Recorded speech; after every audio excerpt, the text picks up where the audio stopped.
அனைவருக்கும் வணக்கம். இன்றைக்கி நம்ம இந்த வீடியோவில் கலிய நாயனாரை பற்றி தான் பார்க்க போகிறோம். இந்த கலிய நாயனார் தொண்டை நாட்டில் இருக்கக்கூடிய திருவொற்றியூரில் பிறந்தவர்.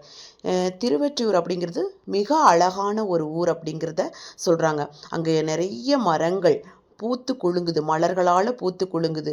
குறுக்கத்தி மரம், சந்தன மரம், நிறைய மரங்கள், புன்னை மரங்கள், செருத்தி மரங்கள், தாழை மரங்கள்னு சொல்லி நிறைய மரங்கள் இருக்குது. அதில் மலர்கள் பூத்து குலுங்குகின்ற காட்சியை பார்க்க முடியுது. அவ்வளவு இயற்கை சூழல் நிறைந்தது தான் இந்த திருவொற்றியூர். அங்கே இருக்கக்கூடிய மாட மாளிகைகள் எல்லாம் பார்த்தா உயர்ந்து விளங்குது, மதிச்சுவர்கள் உயர்ந்து விளங்குகின்றது.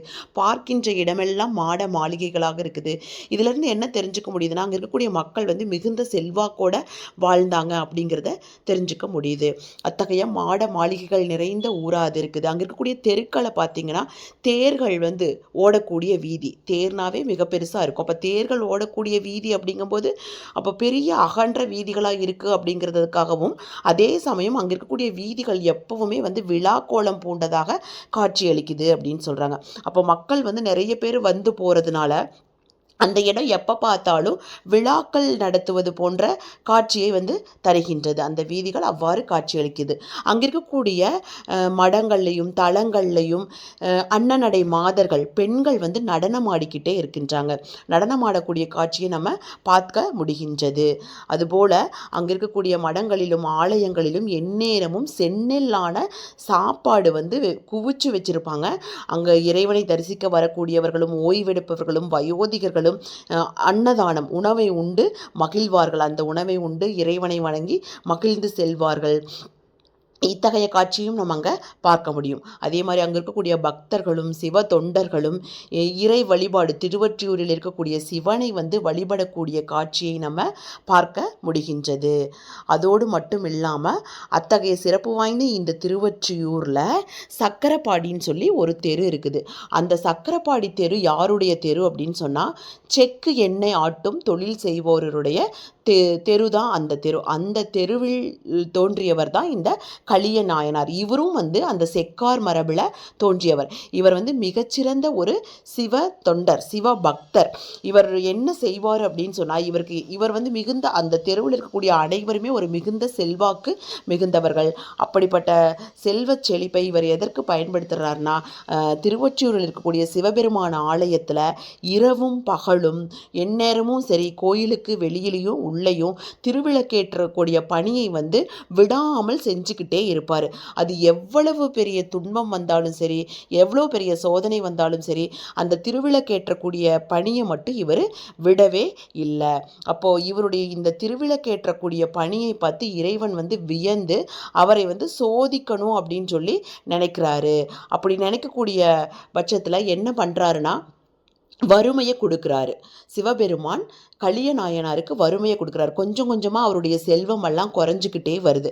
அப்போ குறைஞ்சிக்கிட்டே வரதுனால அவர்கிட்ட இருக்கக்கூடிய பணத்தை வச்சு அவர் அந்த திருவிளக்கேற்றக்கூடிய பணியை செஞ்சுக்கிட்டே தான் இருக்கிறாரு. முற்றிலுமாக அவர்கிட்ட இருக்கக்கூடிய காசெல்லாம் போனதுக்கப்புறமா வீட்டில் இருக்கக்கூடிய பொருளையெல்லாம் விற்று திருவிளக்கேற்றாரு.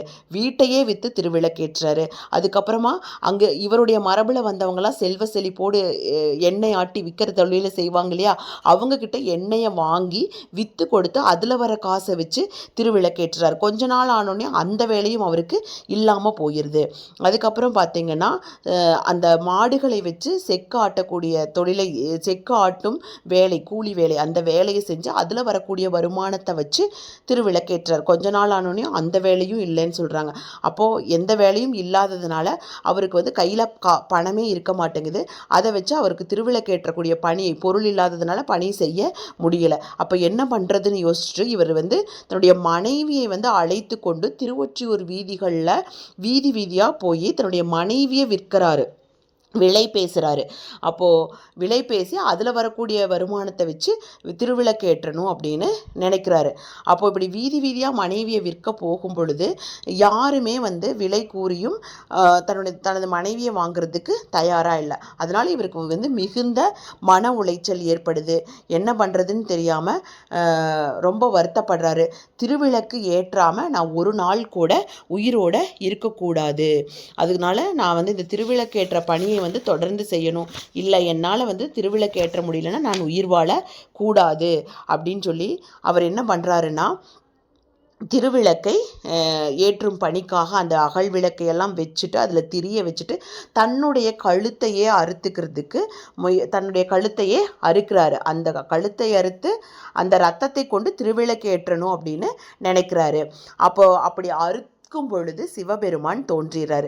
சிவபெருமான் தோன்றி அவருடைய அந்த அறுக்கக்கூடிய செயலை தடுத்து நிறுத்தி, உன்னுடைய பக்தியை கண்டு நான் மெச்சினேன், உன்னுடைய உயிரை கொடுத்து உன்னுடைய இரத்தத்தை கொடுத்து எனக்கு திருவிளக்கு ஏற்றும் பணியை செய்யக்கூடிய உன்னுடைய பக்தியை நான் மிகவும் மெச்சுகிறேன்னு சொல்லி அவருடைய அந்த கழுத்தில் அந்த ஏற்பட்ட காயத்தை வந்து சரி செய்கிறாரு.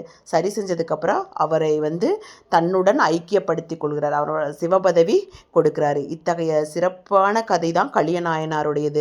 திருவிளக்கு ஏற்றுவதற்காக அனைத்து செல்வத்தையும் இழந்தாலும் தன்னுடைய உடைமைகளையெல்லாம் விற்றும் திருவிளக்கு பணி செய்கிறார். தன்னோட மனைவியவே விற்க முயன்று திருவிளக்கு பணி செய்யணும்னு நினைக்கிறார். அதுவும் முடியாத பட்சத்தில் தன்னுடைய உயிரை கொடுத்தாவது, தன் உயிரை கொடுத்து அந்த ரத்தத்தை ஊற்றியாவது விளக்கு ஏற்றணும்னு நினைக்கக்கூடிய அவருடைய சிவபக்தி வந்து மிகவும் சிறப்புடையது. இத்தகைய சிறந்த பக்தியைத்தான் சுந்தரர் என்ன சொல்றாரு அப்படின்னா, கலியன் அடியார்க்கும் அடியேன்னு சொல்றாரு. இப்போ இந்த கலிய நாயனாரினுடைய கதையை இந்த வீடியோவில் பார்த்தோம். அடுத்த வீடியோவில் இன்னும் ஒரு நாயன்மாருடன் இணைந்திருங்கள்.